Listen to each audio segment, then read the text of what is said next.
दिल्ली के सुल्तानपुरी थाने के सामने लोगों का ये गुस्सा देखा जा सकता है। स्थानीय विधायक राखी बिरलान की कार में तोड़फोड़ हुई और फिर लोगों की भीड़ थाने में घुस गई। ये आक्रोश 20 साल की लड़की की मौत को लेकर है, जिसे पुलिस के मुताबिक 1 जनवरी की सुबह एक बलेनो कार ने कुचला, फिर कार के टायर में फंसकर लड़की 13 किलोमीटर तक घिसटती हुई चली गई।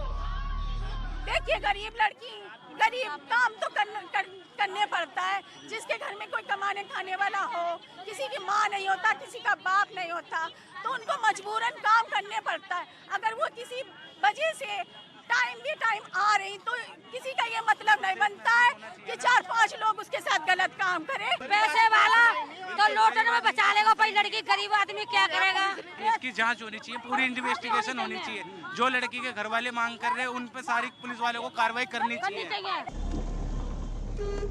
ये दुर्घटना 1 जनवरी की सुबह करीब 3 बजे सुल्तानपुरी में इसी जगह हुई। अमन विहार में रहने वाली 20 साल की लड़की स्कूटी से लौट रही थी। ये लड़की का जाते हुए आखिरी तस्वीर है। तभी मूर्थल से नए साल का जश्न मनाकर 5 लड़के एक बलेनो कार में सवार होकर आ रहे थे और लड़की की स्कूटी को टक्कर मार दी। यहाँ पर करीब 3 बजे ये दुर्घटना हुई और जो आरोपी हैं वो मूर्थल से नई साल की पार्टी करके आ रहे थे। सभी आरोपी शराब के नशे में थे और यहाँ पर लड़की अपना काम खत्म करने के बाद स्कूटी से घर जा रही थी। उसी वक्त लड़की की स्कूटी कार से टकरा गई और आरोपी यहाँ से उसे घसीटते हुए आगे की तरफ ले गए। आप देखिए कि ये जो रोड है, इस रोड पर कई जगह ब्रेकर हैं, कई जगह ये रोड उबड़ खाबड़ है। उसके बाद भी आखिर कैसे लड़की कार के टायर में फंसी रही, ये एक बड़ा सवाल है।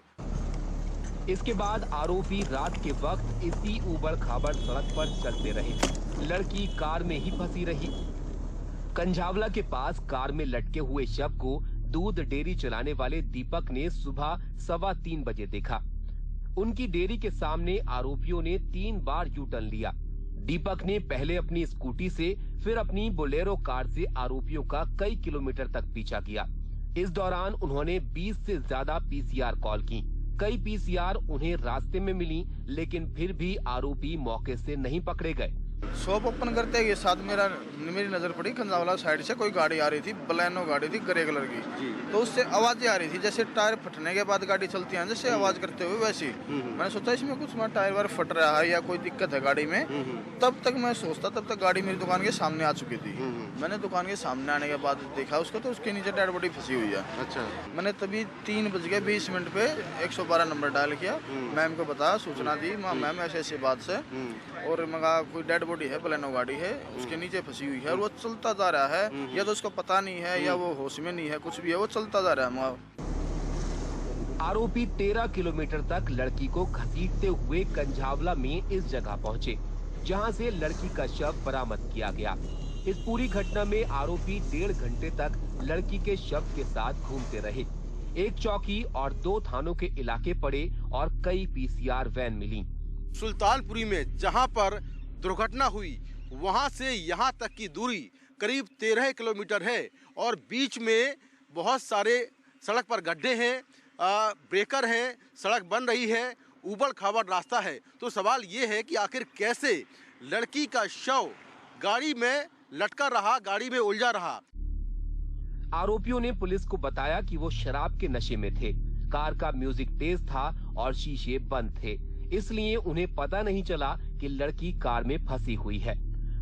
पुलिस ने अभी 5 आरोपियों को गैर इरादतन हत्या और साजिश की धाराओं के तहत गिरफ्तार कर लिया है। उन्हें कोर्ट में पेश किया गया, जहां से उन्हें 3 दिन की रिमांड पर भेज दिया गया है। पुलिस ने एफर्ट्स किया है। रात को जैसे ही हमारे पास इंफॉर्मेशन आई थी, विभिन्न टीम इमीडिएटली बना दी गई थी और उसमें क्योंकि गाड़ी का नंबर एग्जैक्ट हमारे पास नहीं था, तो सीसीटीवी के आधार पर उस नंबर को लोकेट किया गया। फिर टीम्स बनाई गई, एड्रेसेस ढूंढे गए। स्कूटी का जो एड्रेस था, उस जो डिसीज्ड है उस को भी हमने एड्रेस को छानबीन की और उसी के आधार पर जो स्विफ्ट एक्शन था, सभी के सभी जो अक्यूज्ड हैं वो पकड़े गए हैं, वो हमारी कस्टडी में हैं और उस पर फर्दर इन्वेस्टिगेशन जारी है। हालांकि लड़की के घर वाले कह रहे हैं कि उसके साथ गलत काम हुआ और फिर उसकी हत्या हुई। सर उसके साथ एक्सीडेंट भी हुआ, गलत भी करा है उसके साथ, सब कुछ गलत भी करा। सर एक्सीडेंट से कपड़े फटते हैं, पहले भी उसका एक बार एक्सीडेंट हुआ है तो सारी घसड़ गई थी। अब के एक्सीडेंट में ना तो उसका शरीर हमें दिखाया जा रहा और एक भी कुछ तो कपड़ा मिलता, तन पे कपड़ा तक भी नहीं है सर, उसके एक भी तन पे कपड़ा नहीं है। किस तरह की जांच की मांग कर रहे हैं आप लोग? सर मुझे पूरी जांच चाहिए, बस इंसाफ की जांच। जो ये केस सेम निर्भया जैसा है, जिसके कारण इन लड़कों ने मेरी भांजी के साथ गलत करने की पूरी कोशिश करी है। हम चाहते हैं कि इस केस को सख्त से सख्त छानबीन की जाए और हमारे बच्चे को इंसाफ मिले। दिल्ली महिला आयोग ने भी दिल्ली पुलिस से कई सवालों का जवाब मांगा है। हमने समन्स इशू करे हैं दिल्ली पुलिस को, क्योंकि सबसे पहले तो वो ये हमें आकर एक्सप्लेन करें कि क्या हुआ और लड़की को इंसाफ कैसे दिलाया जाएगा। दूसरी बात मैं ये जानना चाहती हूँ कि न्यू ईयर्स ईव पर दिल्ली पुलिस की दिल्ली में क्या सुरक्षा व्यवस्था है कि लड़की को इतने किलोमीटर तक घसीट कर लेकर जाया जाता है और कोई चेक पोस्ट नहीं है। एफएसएल रोहिणी के फॉरेंसिक एक्सपर्ट ने भी मृतक लड़की की स्कूटी, आरोपियों की कार और मौकाए वारदात की जांच की। सूत्रों के मुताबिक आरोपियों की गाड़ी के अंदर से कोई ब्लड सैंपल नहीं मिला, लेकिन गाड़ी के निचले हिस्से में खून के धब्बे मिले हैं। नए साल पर मुस्तैद दिल्ली पुलिस, 20 से ज्यादा पीसीआर कॉल, 13 किलोमीटर का सफर और 1.5 घंटे का वक्त, फिर भी पुलिस आरोपियों को मौके से नहीं पकड़ पाई।